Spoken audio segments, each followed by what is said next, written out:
Hi, I'm Kat Rosenfield. And I'm Phoebe Maltz Bovy, and we are Feminine Chaos on Blogging Heads. Yes, I have the cat's tail in my hand. Wasn't planned to do this, but it's and I have fun. An iced tea in my hand, which I got at a hip new cafe called The Kitchen. Ooh, wow. That sounds like a bit of time. Hot place. Yeah, you've been spending a lot of time there. I've been spending a lot of time there too, only at the one in my house. So I want to disclaim at the start here that, as you may notice behind me, the background has changed because my husband and I have moved to our first owned home, which is very exciting. And the animals are a little unsettled, which means that there may be some interruptions, but that is pretty typical for this podcast anyway. So should be a trip, but nothing that we can't handle and nothing that our viewers have not seen before. That's true. Yeah, obviously Rasputin the cat is keeping it real, keeping with tradition, climbing all over me. So, Phoebe, what are we talking about today? We are talking about articles that we have written and the pandemic and that sort of general idea.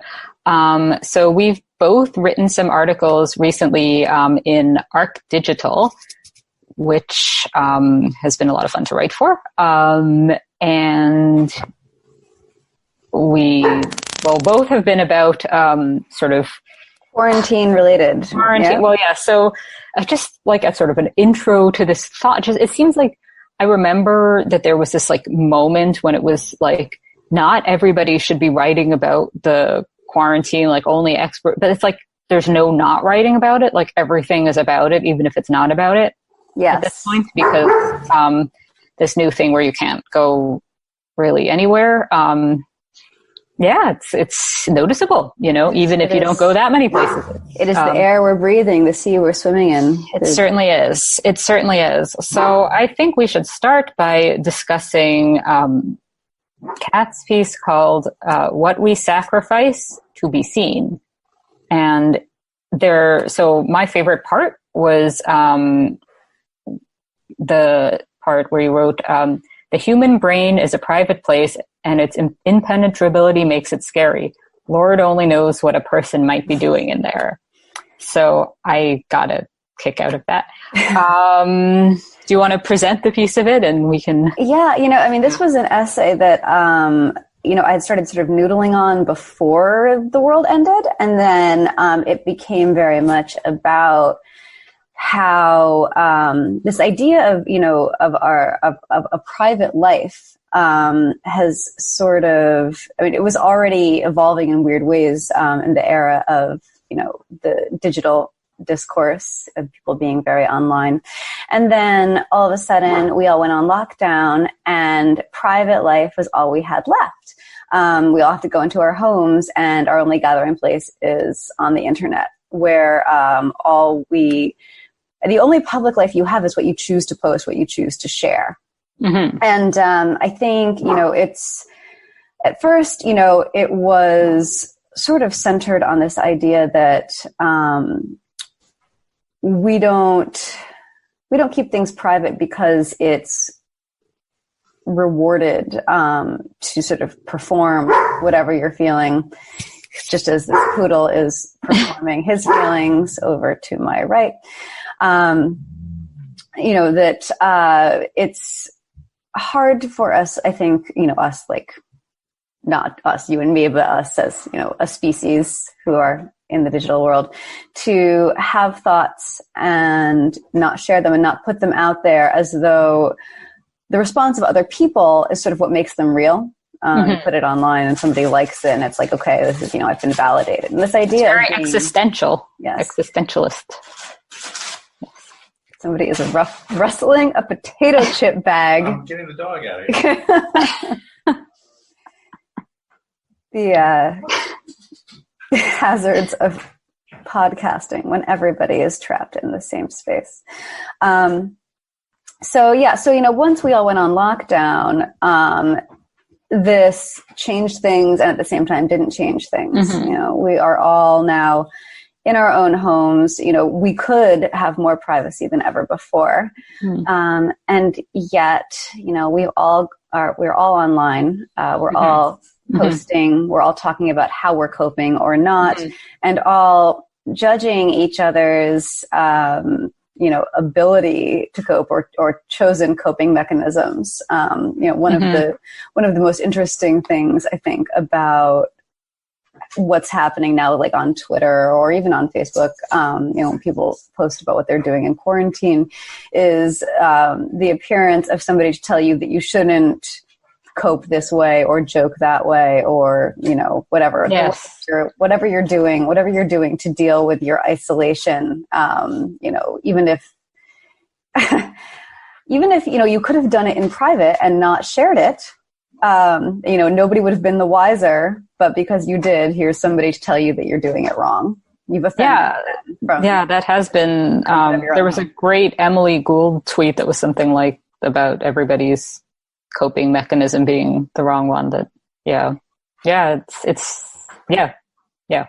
mean, I think that, your piece was fantastic. And I just think this question of privacy in the new era, is going to be a huge topic, especially I think there's also the whole angle of things that you might want to be private but can't. So we are choosing to use Zoom to do a video podcast, and we already were.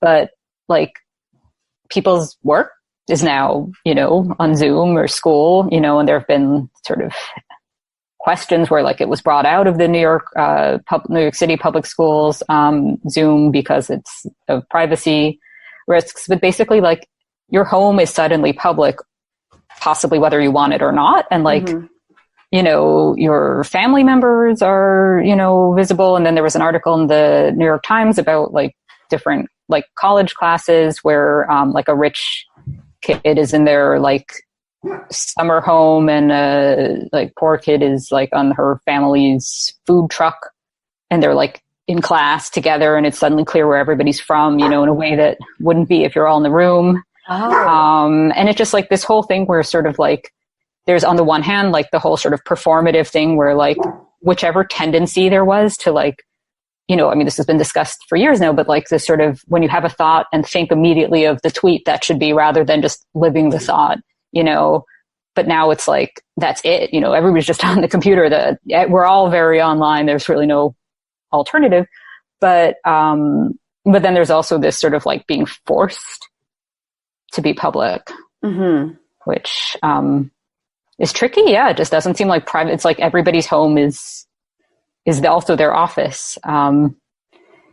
Right. If somebody's in a work meeting and they're also at home, I don't know. Anyway. We've all become that. Obviously some of us were already embracing this life as people who, video podcast from home, but we've all become that guy with the little girl in the yellow sweater and the glasses come bopping in behind it. That's, sort of, that suddenly became a universal experience, a thing that it did. And I think it's tricky because I think some people find it charming, and then others are there was some, was it a tweet from some associated with some article or something that was nobody wants to see your toddler or your pets, and everybody who has, toddlers and pets roaming around their homes, was kind of what are you supposed to do?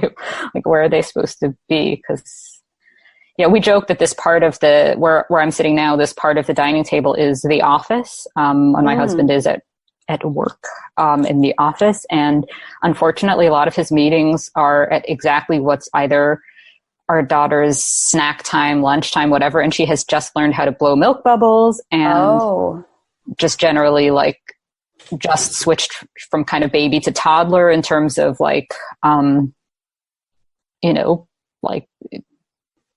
if it's not, toddlers have tantrums and things, and it's tricky. It's just logistically tricky.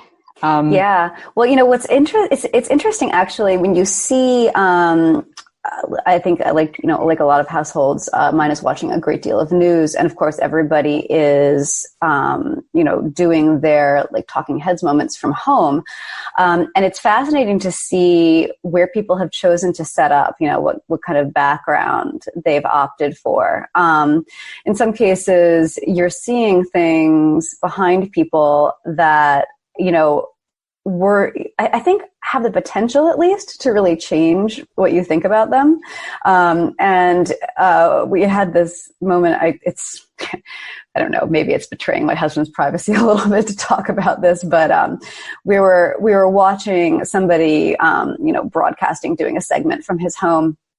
And my husband looked at the wall behind him and said, "That's a really stupid painting." And I said, "I think that's a Rothko." And he goes, "Well, God, that's fucking pretentious. Like, you have a Rothko behind you on your wall. You set up just exactly there so everyone can see your stupid Rothko behind, like, great, ostentatious display of wealth." And I was like, it's, possibly, or maybe this was the only clean space in the house, or the Rothko made a nice background. Maybe it wasn't even a Rothko, maybe it was a Rothko knockoff, but, you certainly get a window into people's homes and therefore their psyche, but in a way that allows you to fill in a lot of blanks, either charitably or not so much. Right. And you also don't know like how much is intentional and how much is just sort of like people, like how much is a performance, a knowing performance, and how much is just this person has not had a chance to like clean up.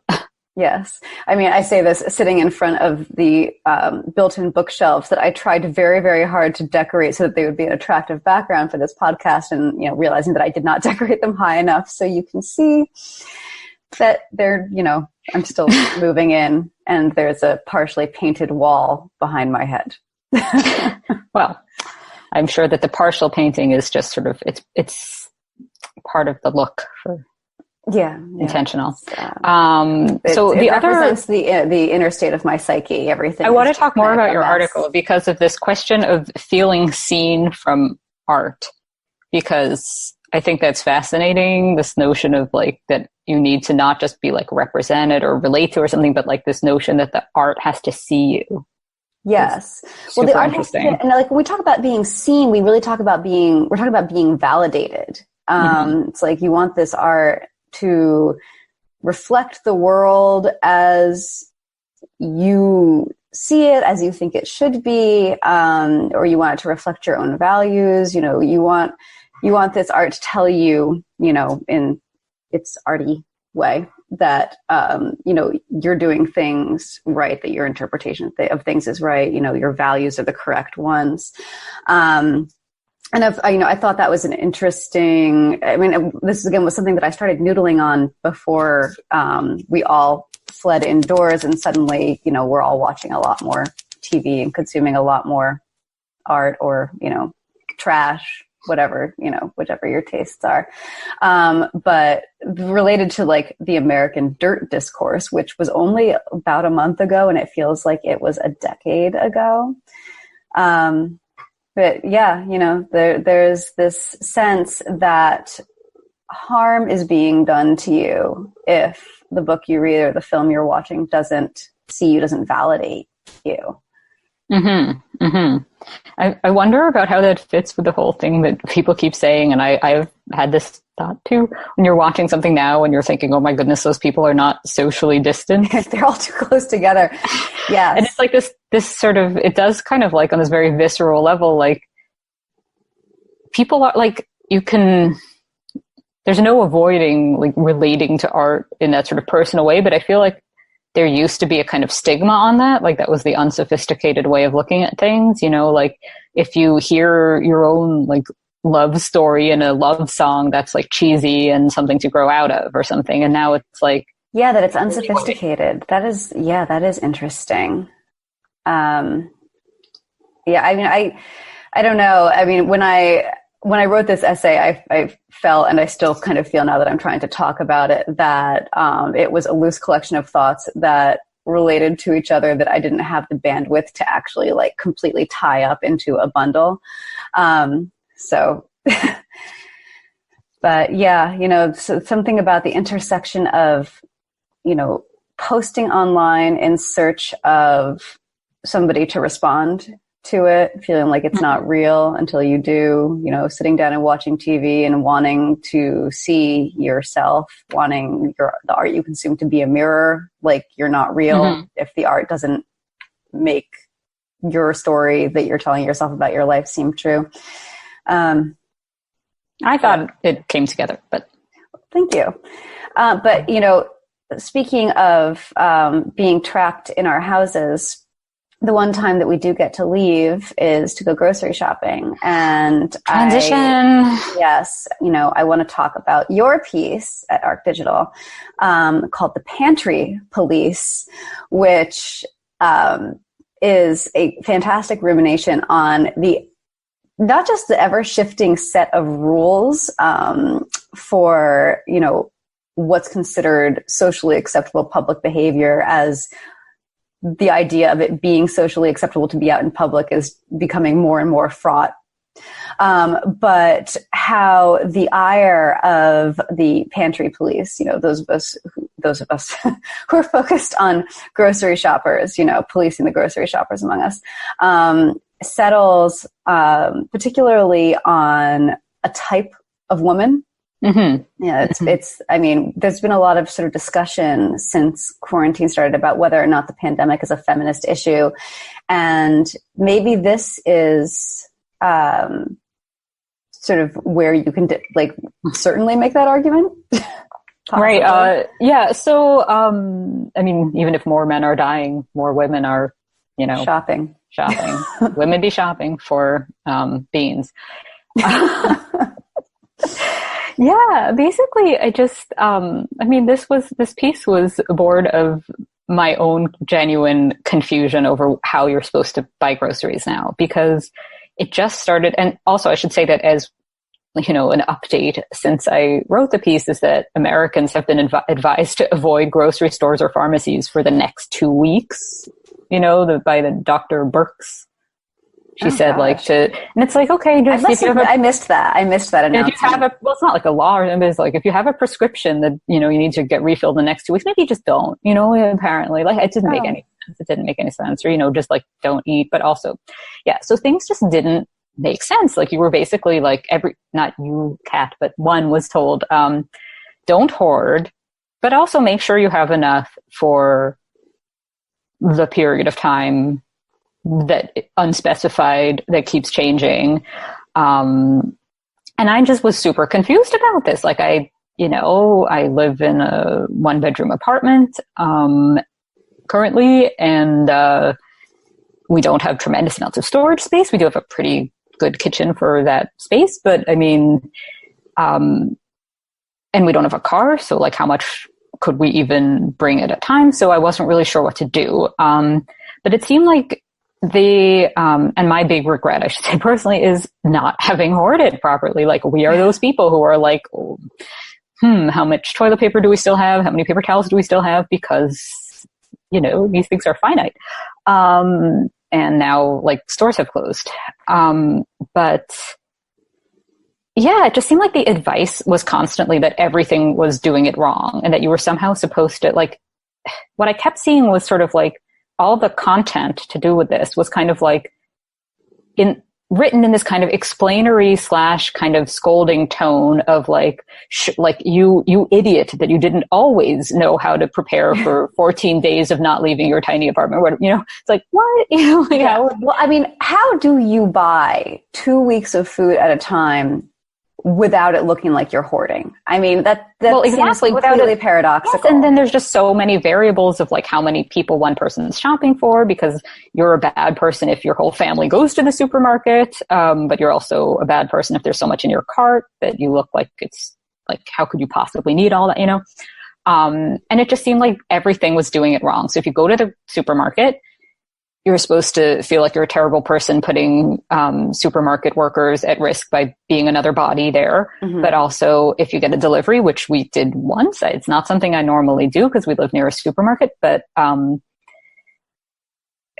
then you're putting the delivery person at risk. If you order in from a restaurant, you are putting the restaurant workers and delivery people at risk. But if you don't order from a restaurant, you're not patronizing your small local businesses, and that's bad. And like, it just, and also if you, my favorite of all of the shaming, which, I wrote about, and then it actually became a whole thing on Twitter, like after this, because of some, I guess, food writer tweets, but sourdough shaming, that if you are using the scarce flour that's around to make a sourdough at this moment in time, that's bad because reasons, and it's also signaling that you're... As opposed to making what? Is sourdough an especially elitist?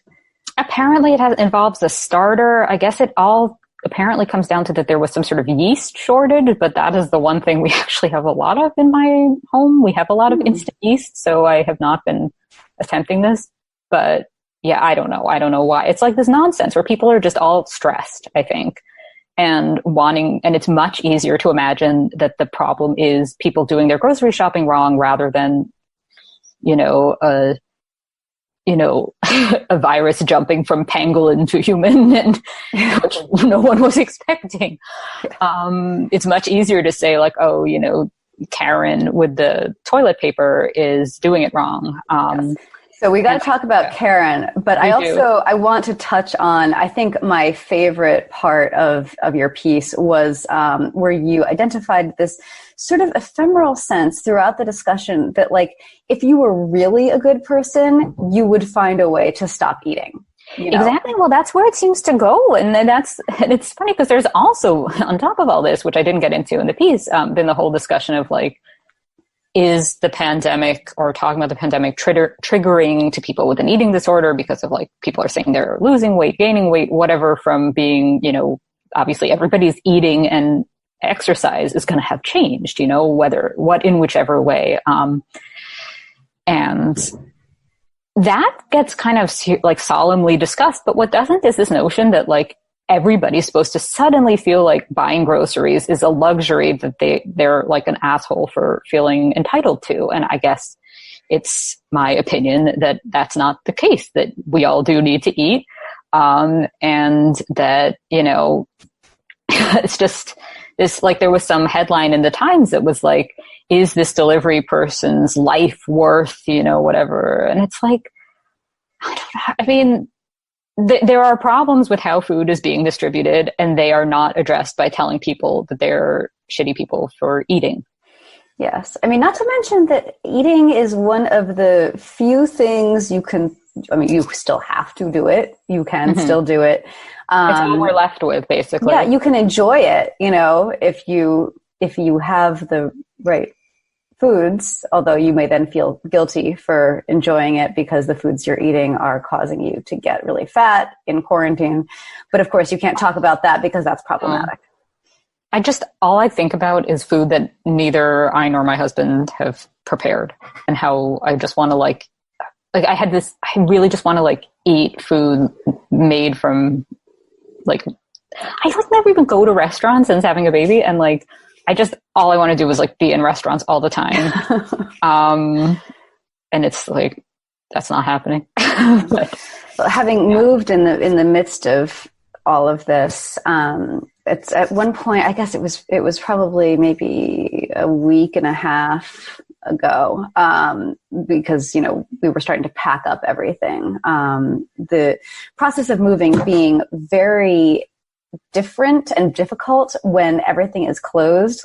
Usually you would purge your belongings and donate them and bring them to the dump. But, the donation spots are all closed. The dump hours are limited. The city has stopped picking up, large trash from the curb. So unless you have a car big enough to put that piece of furniture you want to get rid of into, what do? You just leave it in your former apartment. So this has been pretty exciting.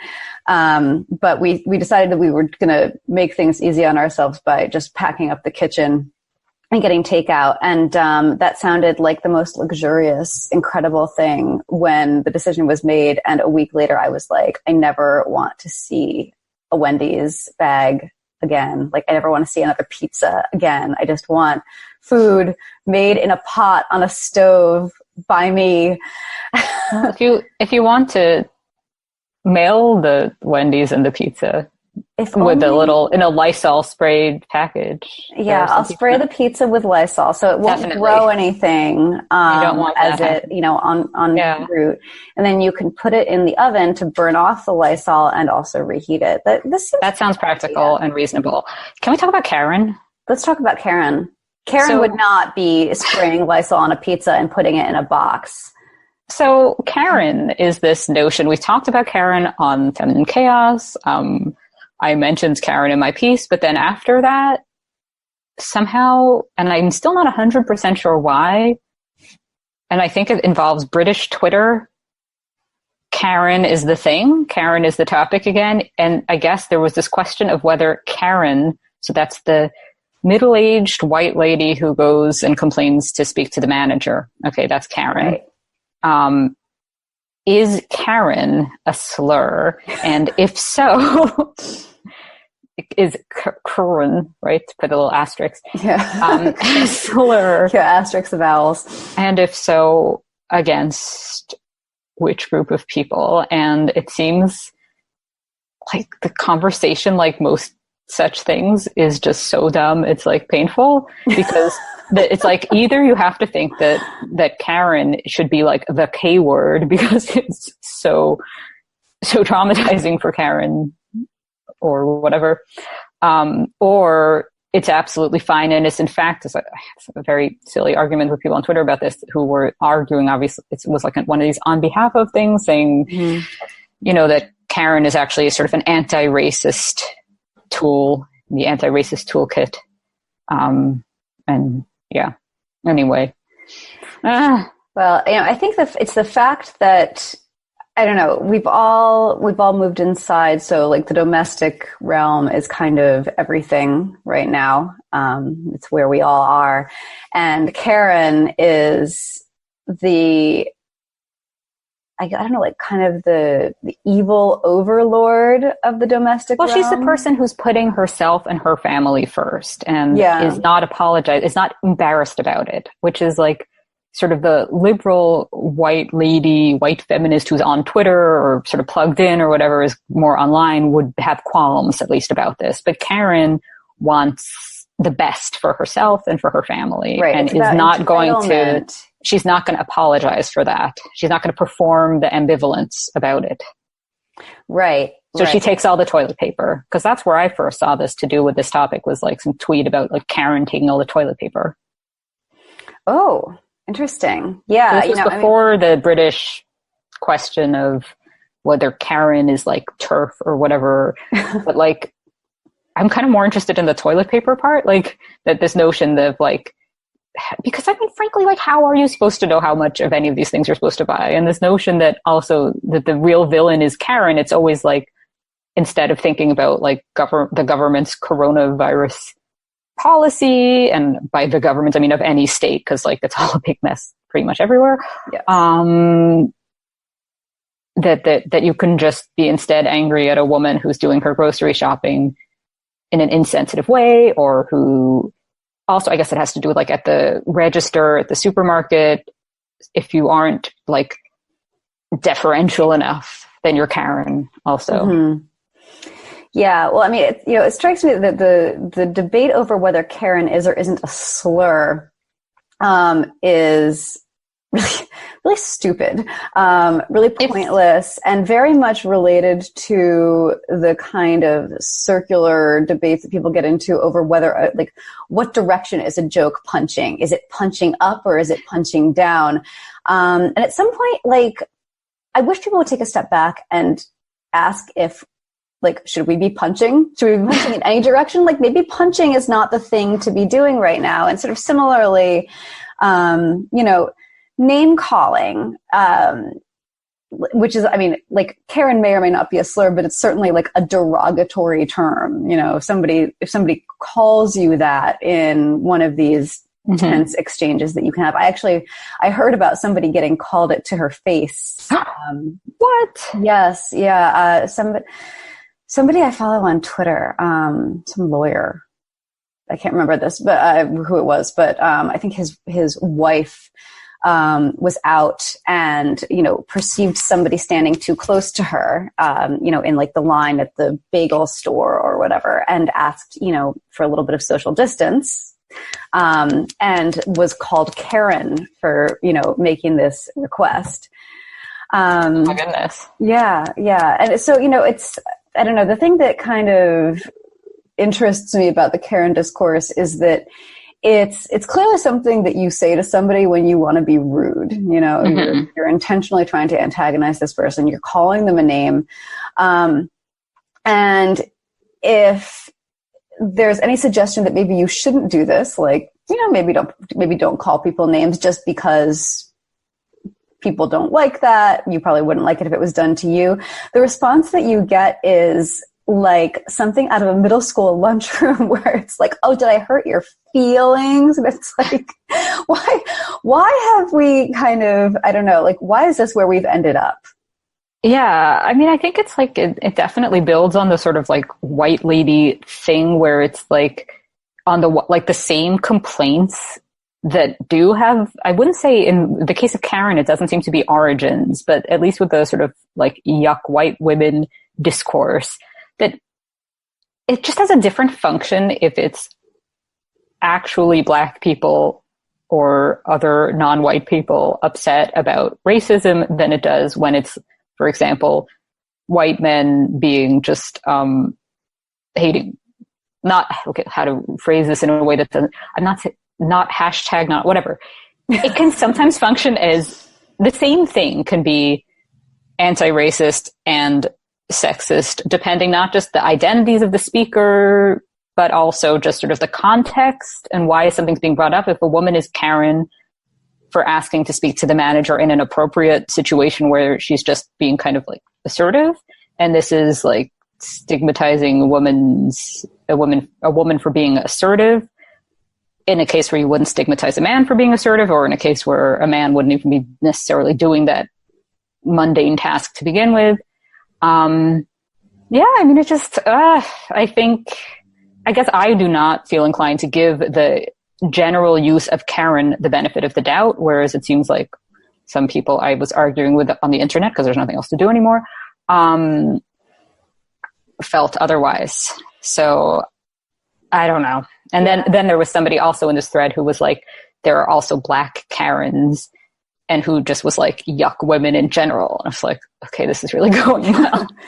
I love how, Karen has emerged as the villain of the apocalypse. It's a person who it's safe to focus your ire on because she's probably going to be fine. She's probably not going to die of coronavirus, which impacts men and elderly people more than the middle-aged woman who is Karen. Well, it's also just this whole obsession with making everything a question of individual consumption choices.